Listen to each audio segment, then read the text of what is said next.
El osteocito es la célula encargada de la síntesis y mantenimiento de la matriz ósea. Pero antes de hablar de esta célula tan importante, debemos ver sus precursores celulares.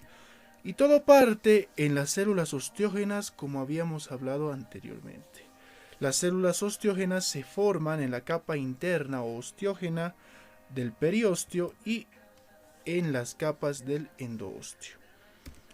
Recordar que si hay vascularización, si hay vasos sanguíneos y un riego de sangre, pues estas células osteógenas se diferencian o se convierten en osteoblastos. Y en el caso contrario de ser avascular, no poseer vasos sanguíneos, no tener aporte de sangre, estos se diferencian o se convierten en condroblastos. Los osteoblastos a su vez se convierten en osteocitos, maduran y se convierten en osteocitos, los cuales están ubicados en lagunas óseas. Mientras que por el otro lado, los condroblastos maduran a condrocitos y estos se ubican en nidos o lagunas cartilaginosas. Si nos vamos por la vía ya acordada, en la que sí existe vascularización, la célula osteógena se diferencia en el osteoblasto. Y el osteoblasto es una célula que tiene las siguientes características. Posee prolongaciones citoplasmáticas en su superficie, lo que le dan una forma irregular a esta célula. Tiene forma variada, la describen las literaturas entre redonda y poligonal.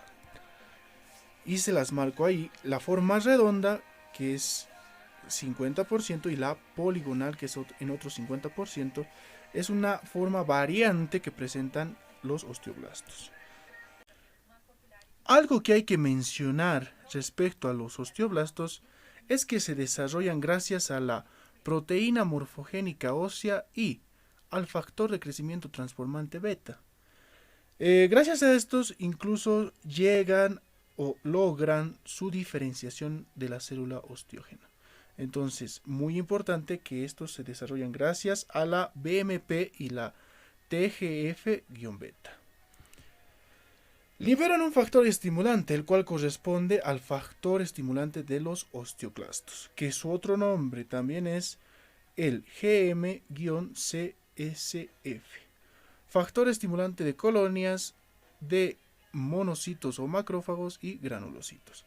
Entonces, es este factor el que recibe también el nombre de factor estimulante de los osteoclastos, que va a hacer diferenciar y madurar osteoclastos, obviamente. La función principal es la síntesis de la matriz ósea y todos sus componentes macromoleculares.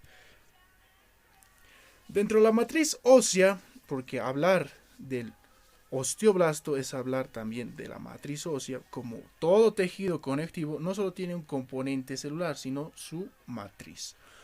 Empezamos hablando de que tiene un componente orgánico. Y empezamos diciendo que la matriz ósea es de bajo contenido en proteoglicanos y que existen sustancias las cuales le van a permitir unirse a otras sustancias. En el primer caso tenemos la osteonectina, que es la sustancia que le permite a la matriz ósea unirse al colágeno. En el segundo caso tenemos la osteocalcina, que le permite a la matriz ósea unirse al calcio. Y finalmente tenemos la osteopondina, que permite el sellado entre osteoclastos en la matriz ósea. Al hablar de matriz ósea, tenemos que hablar sí o sí de su calcificación. O sea, la matriz ósea es la que se calcifica. ¿Y a qué nos referimos con calcificación? En medicina nos referimos a calcificación como la formación de depósitos de calcio insoluble en un tejido. Entonces, esto quiere decir que cualquier tejido se puede calcificar por la acumulación de calcio insoluble en él. Ya puede ser, por ejemplo, un músculo. El hueso que no se calcifica recibe el nombre de tejido osteoide o prehueso. Y la calcificación llega o se da lugar gracias a depósitos de cristales de hidroxiapatita. Y les dejo la fórmula para que se la graben ahí abajo. Al hablar de cristales de hidroxiapatita, ya no nos referimos a un componente orgánico. Por ende, debemos separar todos los componentes orgánicos que habíamos hablado de los inorgánicos, que es en este caso la hidroxiapatita. Y pues, la hidroxiapatita para su formación requiere captura de calcio y fosfato inorgánico. Ahora, el fosfato del calcio es el compuesto que se forma a continuación, donde les recalco en rojo el compuesto fosfato y el calcio, que ustedes ya lo conocen, y llegan a hacer un proceso que se denomina nucleación, que lo vamos a explicar en la siguiente diapositiva.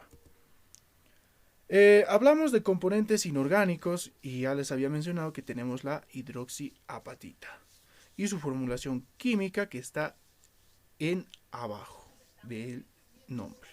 Y pues decimos que esta hidroxiapatita es responsable de la calcificación. Sin embargo, hay enzimas inductoras de calcificación, en las cuales tenemos principalmente la fosfatasa alcalina, que permite la captura de calcio y fosfato inorgánico. Ahora, la fosfatasa alcalina también sirve como un antiinhibidor de la calcificación, hay que tomarlo en cuenta.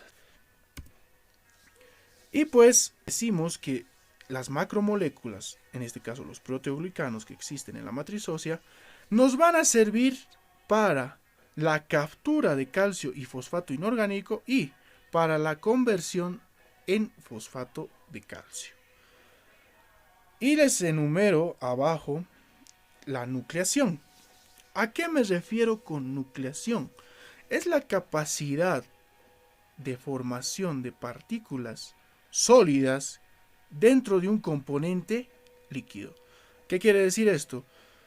Que el líquido va a tener una sustancia cargada, como ser minerales, cristales, los cuales se van a ir juntando y van a formar una masa sólida, a pesar de que haya sido un líquido, pues va a generar partículas que sean sólidas debido al alto contenido de mineral o cristales que tenga. Es decir, si yo tengo un fondo líquido y se empiezan a acumular esos cristales formando masas o partículas más grandes cada vez, se denomina todo ese proceso nucleación, el cual es aplicado en cualquier formación de un cálculo. La nucleación lo van a ver en cálculos de vesícula, como la fisiopatología de los cálculos de vesícula, los cálculos renales, igual lo van a describir libros en cálculos renales a esta nucleación. Entonces la nucleación es importante en la formación de tejido óseo calcificado, como también de algunas patologías. Hay inhibidores, esto quiero que se entienda, hay inhibidores de la nucleación, hay inhibidores de la calcificación, los cuales los más importantes son el magnesio y el citrato.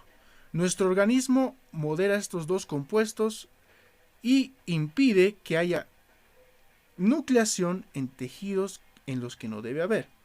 Entonces son los inhibidores de la calcificación. Impiden que haya cualquier proceso de calcificación. Y finalmente tenemos, después del osteoblasto, a una célula más diferenciada y madura, que es el osteocito, el cual, como habíamos hablado antes, se dispone en lagunas óseas dentro de una placa histológica. También posee sus prolongaciones citoplasmáticas a manera de ramas que se extienden desde la superficie de la célula, y su función principal es mantener la matriz ósea, como también liberan y transfieren iones calcio al plasma en caso fuera necesario. En caso hubiera una hipocalcemia, que es la baja cantidad de calcio en la sangre, este osteocito empieza a liberar y transferir esos iones calcio a partir del fosfato de calcio que existe en el hueso. Debe ir de todo lo que ha armado, debe ir desarmando hasta obtener calcio, ¿verdad? Y eso lo transfiere al torrente sanguíneo. Y así acabamos otro tema y no olvides dejar tu pulgar arriba si el video te gustó, además de compartir con tus amigos. Nos vemos en un siguiente video.